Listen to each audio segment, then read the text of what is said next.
Ciúmes é uma coisa que sempre me fez me sentir mal pra cacete. Teve uma época da minha vida que sempre que eu passasse por alguma situação que me deixava estressada, eu ia lá e metia o soco na parede. Mais ou menos pra dezembro do ano passado, eu tava passando por uma situação meio complicadinha. E aí, era uma raiva tão grande que eu sentia vontade de socar a parede até minha mão sangrar. Vocês verem o nível de contar a minha cabeça. Só que, obviamente, eu não conseguia. E eu ficava com raiva. Eu não conseguia porque dói, gente, é óbvio. Você vai bater a mão contra a parede, é óbvio que vai doer. E a minha mão, ela ficou roxa de ficar dando soco na parede. Essa parte aqui tava um roxão enorme. E esses outros ossos aqui, nem sei se tá certo, tinha pingo de sangue, porque meio que danificou a minha pele por dentro. Enfim, eu não tenho um histórico muito bom com ciúmes. Eu sempre fui bem ciumenta desde criança, assim, né? Na época que minha mãe se separou do meu pai também, eu não deixava ela chegar perto de nenhum homem porque eu tinha ciúme. Então, assim, é uma coisa que eu tô tentando me curar, podemos se dizer assim, né? Porque ciúmes me faz muito mal, sabe? É um sentimento horrível pra mim. Não chega no nível de ser possessivo, porém, chega mais a ser uma raiva do que uma possessão, sabe? Tipo, quando eu tô com ciúmes, eu fico com raiva da pessoa, tipo, né? Eu já cheguei a me afastar de bastante gente por causa de ciúme. Então, sei lá, é algo que eu tô tentando me curar, principalmente por causa desse meu probleminha de raiva, que tá meio complicado, né? Porém, em uma situação da minha vida, o ciúmes me ajudou a sair de uma situação, sabe? A enxergar alguma coisa que eu não tava conseguindo enxergar enquanto eu tava conversando com a pessoa. E é isso que eu vou contar pra vocês. Enquanto eu arrumo a minha bolsa da escola. Tem mais uma sacola em cima da minha cama, mas eu tô com preguiça de pegar agora. E bom, tudo começou na época do DDA. Eu sei que quem começar a acompanhar esse canal aqui não vai ter nem noção de quem que é DDA. Então eu vou dar um breve resumo de quem que é. DDA é uma pessoa que eu conversava no passado. Nossa, tá escuro, né? Sendo mais exata, é um homem que eu conversava lá pra 2024. Sim, eu tinha 12 anos. De início ele parecia muito legal, muito bonzinho, muito não sei o que. Aí com o tempo ele começou a se revelar, né? Tipo, com o tempo ele começou a ficar mais agressivo, mostrando, né, quem ele realmente era. DDA, hoje em dia, eu considero ele como pessoas em gerais, né? Que fala basicamente sobre uma pessoa que no início parece ser uma pessoa boa, uma pessoa legal e tudo mais, mas que no final acaba se revelando e é totalmente o oposto disso. E bom, eu conversava com o DDA já fazia alguns meses, eu não lembro exatamente quando tudo começou. Se eu não me engano, foi em agosto. E a gente foi conversando, no início era só uma amizade, podemos se dizer assim, mas ele já mostrava algumas red flags, como falar quando ele foi pra cama com uma menina, mas ele não fez nada. Mulher, né? Mas enfim, tipo assim, por que você tá contando isso pra uma menina de 12 anos? No início, era tudo bem, ele era legal, né, comigo. Até que com o tempo a gente foi se aproximando mais. Eu não sei em que momento aqui começou, mas a gente começou a ter conversas do tipo, se relacionar futuramente. Eu posso estar muito enganada, mas eu acho que ele falou pra mim que ficaria comigo, mas que eu não tinha idade, né, então ele esperaria e tudo mais. E aí a gente entrou num acordo que ele ia me esperar até eu fazer 14 anos. Enquanto isso a gente conversava, ele já tava começando a mostrar as red flags dele, né? Só que até então eu tava no mundo de Nárnia, não percebia os sinais, né? Também, gente, tipo assim, eu via ele fazendo coisa estranha, eu ficava tipo, não tá certo isso. Porém eu meio que relevava, né? Tipo, tá bom então. Porra, Alex é de 12 anos, aí você não me ajuda, né? Ele tinha feito um acordo comigo que era um pouco de se questionar, né? Tipo, faz sentido, porém, sei lá, eu não sei o que dizer. Ele tinha falado que ele ia me esperar, só que enquanto não chegava o momento da gente poder ficar junto, era pra mim ficar com quem eu quisesse e ele ficava com quem ele quisesse. Tipo assim, eu não ia ficar com qualquer pessoa só pra passar um tempo, né? Enquanto eu não tava namorando com quem eu queria. Tipo assim, gente, pelo amor de Deus. E assim, ele faz o que ele quiser, né? Porém, sei lá, eu não concordei com isso. Porém, assim, eu não tinha muita escapatória. Até tinha, mas, né, sem comentário. Aí, chegou um dia que eu ia sair com a minha prima e eu falei pra ele, né, que eu ia sair. Só que ele não pareceu muito feliz, assim, com a novidade, né? Aí ele me falou que ele ia sair também, só que ele ia encontrar outra pessoa.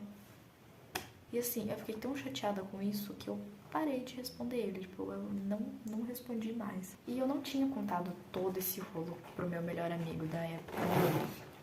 Porque eu tava meio que adiando essa conversa por esquecer. Porque ela tinha muitas camadas pra contar pra esse meu amigo. Então, tipo, né, tava indo. Aí até que chegou esse dia, a minha prima, ela tinha encontrado um menino que ela tava conversando. E eu fiquei de vela. Eu fiquei tão mal com isso que, tipo, eu não quis nem ficar perto dos dois, sabe? Porque aí fica os dois, ai, juntinho, de ladinho, de namorico, e eu do lado, né? Eu já terminei de arrumar minha bolsa. Não tinha muita coisa pra colocar aqui dentro. Então eu vou continuar com a história do mesmo jeito, tá bom? Enquanto os dois estavam sentados lá junto, eu saí de perto e fui brincar com...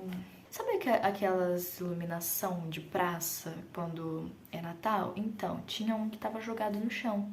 Aí eu comecei a girar ele. Aí depois eu tinha mandado mensagem pro meu melhor amigo, ele atendeu. E aí finalmente eu contei pra ele toda a situação que eu tinha passado com o DDA até aquele momento. E aí, graças a Deus, esse meu amigo conseguiu distrair a minha cabeça. Eu não sei o que seria de mim se ele não tivesse atendido. Na hora de ir embora, eu não quis ir pra minha casa.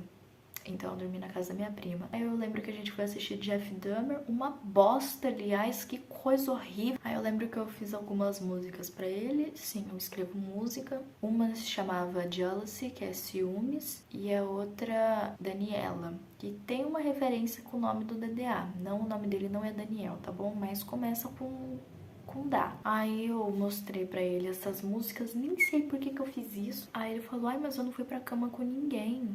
Cara, a questão não é essa, sabe? O pior é que, tipo assim, eu não gostava dele. Eu acho que é o maior plot twist dessa história. Eu não gostava dele de verdade. Quando ele falava de casar comigo, eu ficava, meu Deus, como que eu vou casar com alguém que eu não gosto? Minha filha, você tem 12 anos. Porém, assim, eu já fiz loucuras pra pessoas que eu nem gostava, nem ligava. Então, tipo assim... E aí, depois dessa situação em específica, eu dei uma boa afastada do DDA. Eu coloquei na minha cabeça o seguinte, que eu não me odiava ao ponto de me sujeitar a essa situação de novo. Foi algo que doeu muito pra mim e que eu não queria que acontecesse de novo, que eu ia me impor da próxima vez que acontecesse. Aí chegamos em dezembro, eu tinha saído de noite, né, porque tem bastante movimento na rua e tudo mais. A minha prima teve que ir embora esse dia porque a mãe dela tava passando mal, então tava só eu, minha mãe, o namorado dela e a filha dele sentado na mesa. E aí não tinha muito o que eu fazer, porque eu não ia andar sozinha na praça, minha mãe também não ia deixar. A menina não ia querer andar e, enfim. Aí eu decidi mandar mensagem pra ele só pra, né, ter com quem conversar ali no momento. Eu não tinha falado nada, eu só mandei uma foto da mesa que eu tava sentada, né? Não respondeu. Cheguei em casa, não tinha respondido, passou a madrugada, não respondeu, passou de manhã, não tinha respondido, chegou mais ou menos assim, hora do almoço pra de tarde. Aí ele finalmente foi falar, ah, eu também tava na rua. Aí pra ele não ter me respondido e pra ter demorado séculos pra responder, era meio óbvio que tava na rua mesmo, né? Eu falei, eu sei. Aí ele falou, você viu? Aí eu falei, era pra mim ver alguma coisa? Aí falou, puta merda. Aí ele já se revelou que ele tinha ficado com outra de novo. Aí depois disso, que eu saquei, né, eu fiquei, não, de novo... Não é possível. Daí começou a me surgir aquela raiva. Aí eu lembrei do que eu tinha sentido lá pra trás. Eu fiquei, não. Aí eu falei pra ele, não, de novo não. Aí eu falei que eu não queria mais saber dele, que pra mim tinha acabado ali. E foi isso, né? Ciúmes me salvou, porque depois de um tempo eu comecei a descobrir umas coisas bem absurdas sobre ele. Aí eu caí na real também que ele era criminoso, que ele não queria uma história de amor comigo, ele só queria comer meu buceta. E também ficou meu maior trauma, porque assim, né? Como que não fica, né? Um detalhe que eu não citei, depois disso, eu acho que um dia depois do ocorrido, de eu ter parado de falar com ele, ele começou a namorar. Gente, tinha instalado o Instagram de novo, pra mim poder tirar umas fotos minhas no dia. Aí eu fui entrar na conta dele, eu não queria perder o seguidor, mas eu queria restringir a conta pra mim não ver publicação nova, essas coisas. Aí eu vi uma roupa de uma menina lá. E esse emoji aqui do lado, assim. E uma frase romantiquinha. Aí assim, vocês entrem na conclusão de vocês, mas ao que dá a entender, ele tava traindo essa menina enquanto tava falando comigo. Na hora eu fiquei tipo, porra, não acredito. Demorou um tempo pra mim. Podemos superar tudo isso, não ele eu quero mais que se for, mas a situação, sabe? Porque, tipo, eu lidei com tudo isso quando eu tinha 12 anos. Acho que foi algo que eu não deveria ter passado. É isso que a autoestima baixa faz com a gente. Eu me sujeitei a tudo isso porque eu achava que eu não seria amada. Só fico mal hoje em dia de, tipo, ele tá livre, sabe? Ele não tá preso. E ele guardava foto de menor de idade. CP, né? Ele guardava CP. Também tem um rolo comigo também, né? Que das coisas que ele falava pra mim, uma vez ele pediu foto pra mim, vivia pedindo foto. Tem um monte de áudio escroto dele, dele falando que queria ver meu corpo e essas porra nojenta. Infelizmente eu não tenho essas conversas porque num impulso meu de não querer ficar vendo aquilo, eu denunciei no WhatsApp, mas obviamente não ia adiantar bosta nenhuma, então eu só perdi prova contra ele. Mas também tem conversa dele com outras meninas menores de idade, creio eu que ele já deve ter falado coisa escrota pra elas, então se não for uma prova envolvendo a mim, tem outras pessoas envolvidas também. Foda que, tipo, não tem muito o que eu possa fazer, porque eu não tenho mais prova contra ele. O que resta é deixar pro mundo, né? Deixar que um dia ele se foda com os crimes que ele cometeu, né? Mas é isso, né? Pelo menos os ciúmes, assim, me ajudou a sair dessa, a parar de falar com ele. E é isso, né? Espero que vocês tenham gostado do vídeo e tchau!